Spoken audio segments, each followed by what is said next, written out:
Almost 50 years in operation, Anheuser-Busch has announced it's shutting down its Fairfield facility, putting up $54 million in annual wages gone. 238 jobs erased. California's largest brewery just announced its permanent closure, effective February 22, 2026. Anheuser-Busch's Fairfield facility, operating since 1976, shut down with zero warning to city officials, just 17 months after investing $7.4 million in equipment upgrades. And this isn't happening in isolation. It's part of a collapse that's about to send shockwaves through every beer aisle in America. On December 11, 2025, Fairfield Mayor Catherine Moy received the call. Anheuser-Busch was closing the 170-acre brewery that had anchored the local economy for nearly 5 decades. The facility, sprawling across 700,000 square feet, produced more than 20 beer brands for the entire West Coast. By February 2026, it would all vanish.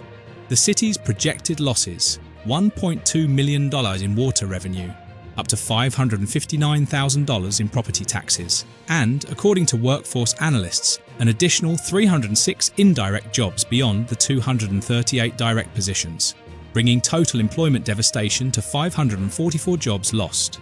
But here's what makes this crisis unprecedented. Fairfield isn't alone. Anheuser-Busch simultaneously shuttered breweries in Newark, New Jersey, and Merrimack, New Hampshire, 3 major production facilities, all closing within weeks of each other, and the ripple effects are already hitting your wallet.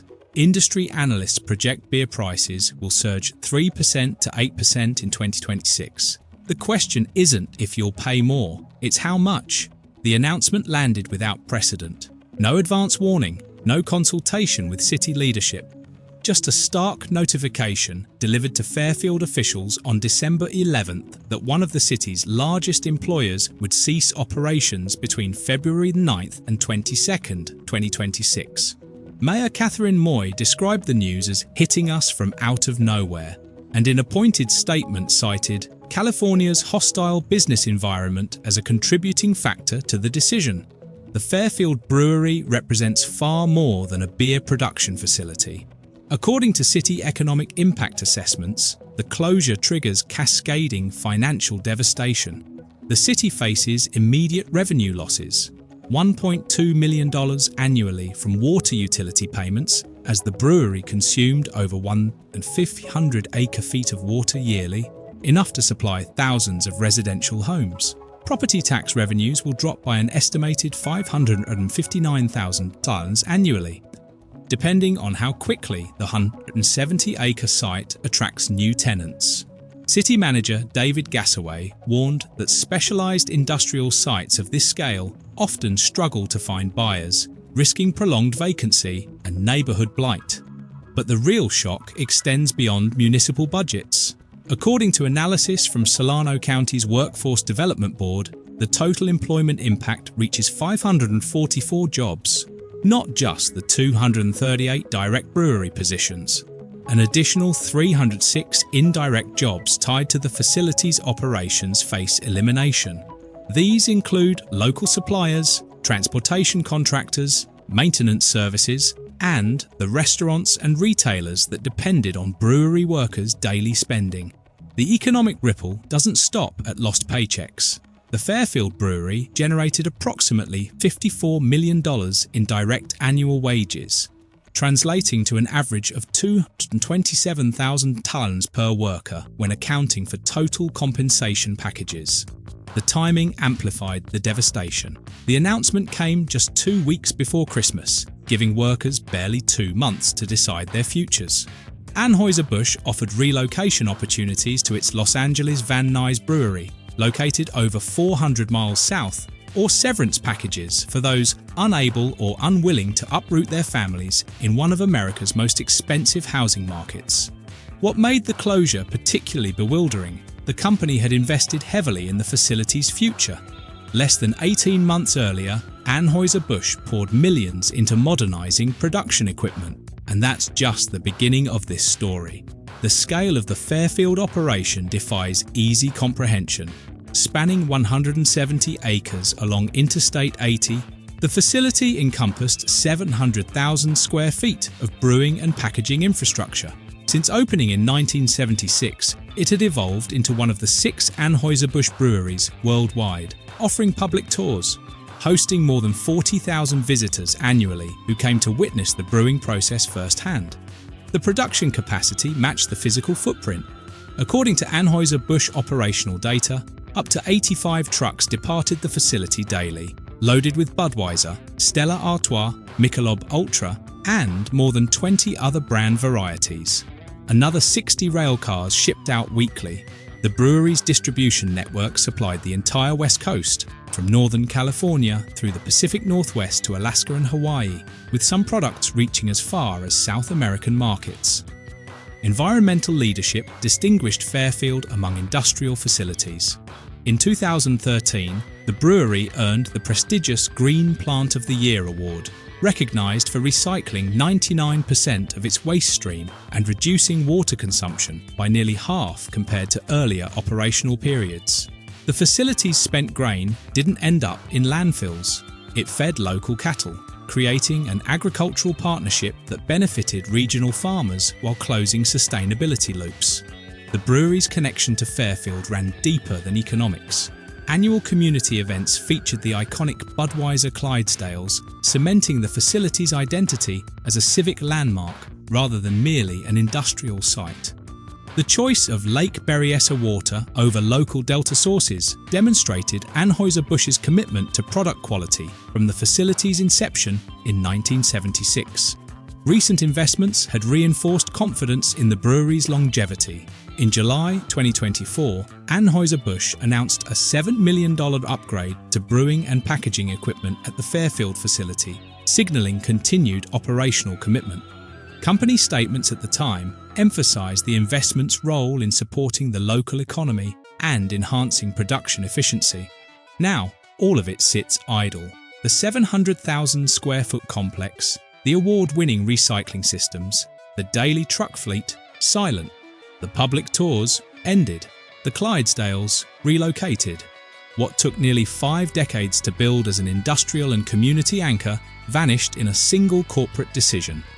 But the fallout extends far beyond empty buildings. Municipal budgets rarely capture headlines, but Fairfield's fiscal crisis reveals how quickly industrial anchor loss destabilizes entire communities. The city's early projections paint a stark picture. Combined annual revenue losses potentially exceeding $1.76 million from water utilities and property taxes alone. That figure excludes secondary impacts from reduced sales tax collections as displaced workers cut spending and suppliers lose contracts. The water utility crisis deserves particular attention. Fairfield's water infrastructure was sized to serve high-volume industrial users like the brewery, which consumed more than 1,500 acre-feet annually, equivalent to the water usage of approximately 3,000 typical California households. Losing the facility's consumption doesn't reduce fixed costs for maintaining pipes, treatment facilities, and distribution systems. The burden now spreads across fewer customers, forcing difficult choices, raise rates on remaining users or cut services and defer maintenance. Property tax losses create compounding problems.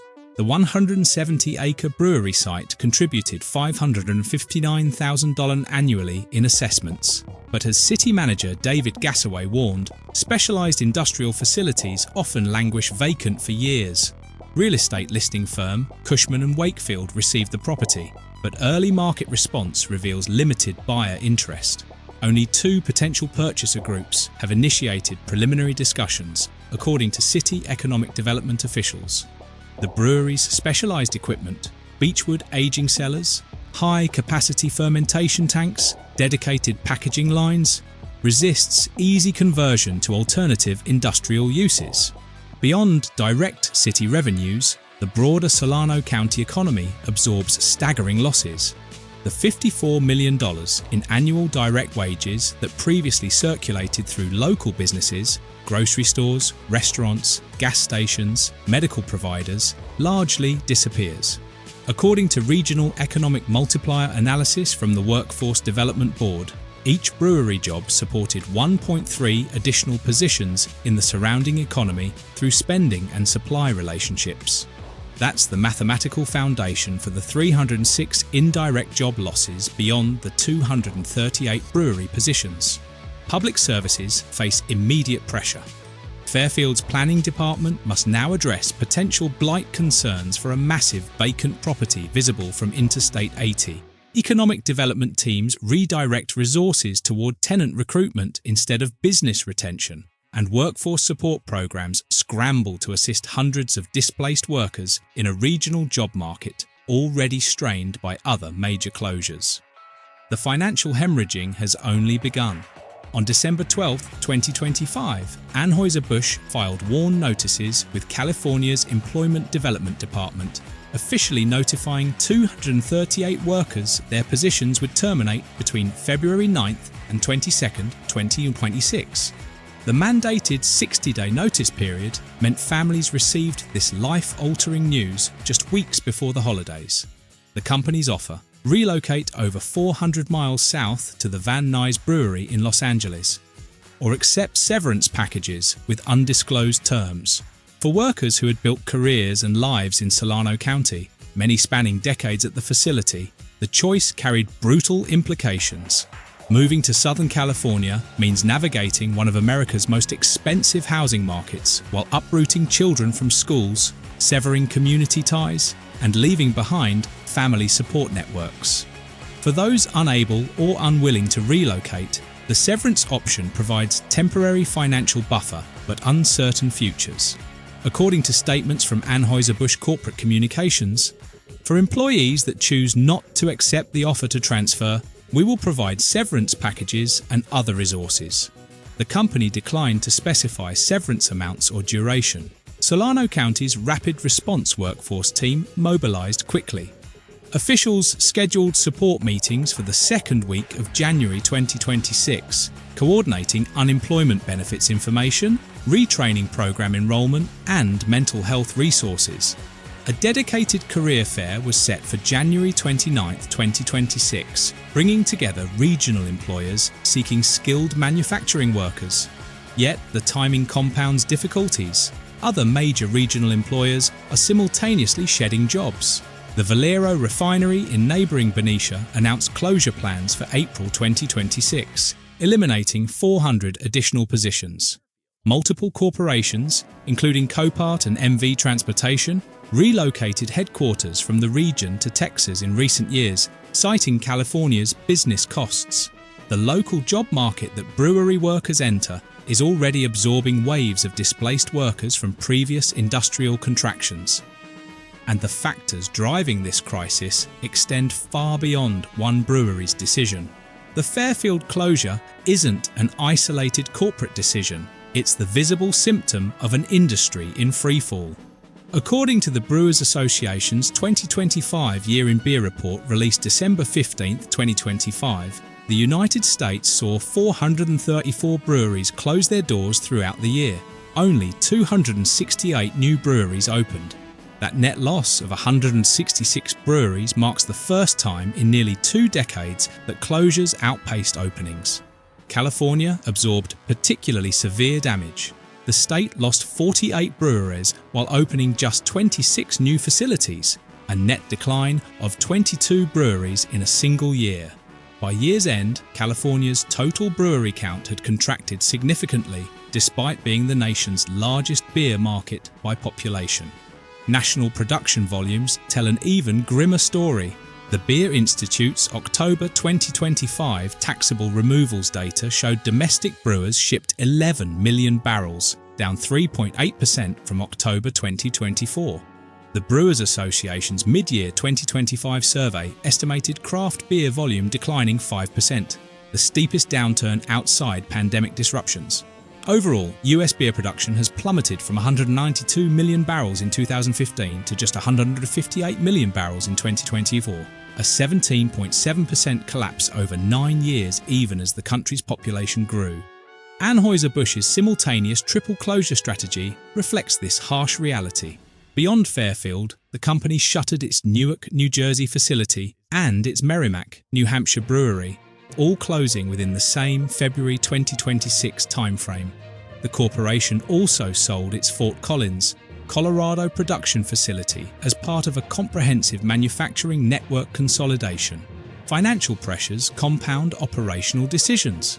Anheuser-Busch reported profits tumbling from $2.07 billion in Q3 2024 to just $1.05 billion in Q3 2025, a 49% collapse in earnings within a single year. The lingering Bud Light boycott, which began in 2023, erased an estimated $1.4 billion in sales and triggered a $27 billion drop in parent company AB InBev's market capitalization. These aren't temporary setbacks. Industry analysts describe the current phase as a painful period of rationalization, where overcapacity meets declining demand. The breweries closing aren't struggling startups. They're established facilities with decades of operational history, and the forces driving consumers away from beer are accelerating. Generational consumption patterns reveal the crisis's root cause. According to Gallup's 2025 alcohol consumption survey released in August, only 54% of American adults now drink alcohol, down from 62% in 2023 and representing the lowest rate in decades. The decline concentrates most dramatically among younger demographics. Gen Z, Americans born between 1997 and 2012, drink approximately 20% less alcohol than millennials did at the same age, according to research from Nielsen IQ and multiple academic studies. Only 62% of adults under 35 report drinking alcohol at all, compared to 72% in the early 2000s. Among 18 to 24-year-olds specifically, the shift becomes stark. Roughly 69% now say they prefer cannabis to alcohol. Cannabis legalization fundamentally altered the competitive landscape. In 2023, 42% of Gen Z reported using cannabis. And among the 18 to 24 age bracket, nearly 7 out of 10 prefer it over alcoholic beverages. For the first time in American history, daily cannabis users now outnumber daily alcohol drinkers in multiple demographic segments. The non-alcoholic beverage sector capitalizes on these preferences. According to Nielsen IQ data through November 2024, non-alcoholic beer sales surged 22% year over year, with the broader alcohol-free category projected to exceed $1 billion by the end of 2025. Non-alcoholic spirits and ready-to-drink mocktails showed even more dramatic growth, a 350% increase according to retail sales tracking. Ready-to-drink alcoholic cocktails represent the only growth segment within the alcohol industry. These pre-mixed spirits-based beverages grew 2% in volume and 6% in market value globally in 2024, attracting consumers seeking convenience and flavor variety that traditional beer doesn't offer. Health consciousness accelerates the trend. According to Circana's 2025 alcohol survey, 36% of Gen Z respondents cited mental health concerns as their primary reason for reducing or eliminating alcohol consumption. The sober-curious movement, once dismissed as a fringe wellness trend, now influences mainstream purchasing decisions across age groups. For traditional beer breweries sized for a thirsty nation, these consumer shifts create existential threats. Production capacity designed for different generational preferences stands increasingly idle, and the cost pressures keep mounting. So here's what we know. California lost its largest brewery, 700,000 square feet of production capacity that served the entire West Coast for nearly 50 years. $54 million in annual wages vanished overnight. 544 total jobs disappeared when you count the ripple effects. Municipal budgets absorbed $1.76 million in immediate revenue losses, with property tax gaps potentially widening if the 170-acre facility remains vacant. But Fairfield isn't isolated. Anheuser-Busch closed 3 major breweries simultaneously. The United States saw 434 brewery closures in 2025 versus only 268 openings, the first net decline in 2 decades. National beer production collapsed from 192 million barrels in 2015 to 158 million barrels in 2024. Gen Z prefers cannabis to alcohol at a 7-to-1 ratio among young adults. And aluminum tariffs that jumped to 25% in March 2025 are forcing price increases between 3% and 8% across the industry. By February 22, 2026, the last beer rolls off the Fairfield production line. California's remaining beer supply routes through a single Anheuser-Busch facility in Van Nuys, adding hundreds of miles to distribution chains that previously travelled from Fairfield. Those transportation costs don't disappear, they transfer directly to retail pricing. Meanwhile, Solano County faces compounding crises. The Valero Benicia refinery closes in April 2026, eliminating another 400 jobs and $10.6 million in annual city revenue. Regional corporate relocations to Texas continue. The economic foundation that supported thousands of families for generations is crumbling in real time. The era of cheap, abundant American beer is ending. What replaces it remains unclear, but the transformation is accelerating, irreversible, and already hitting your wallet.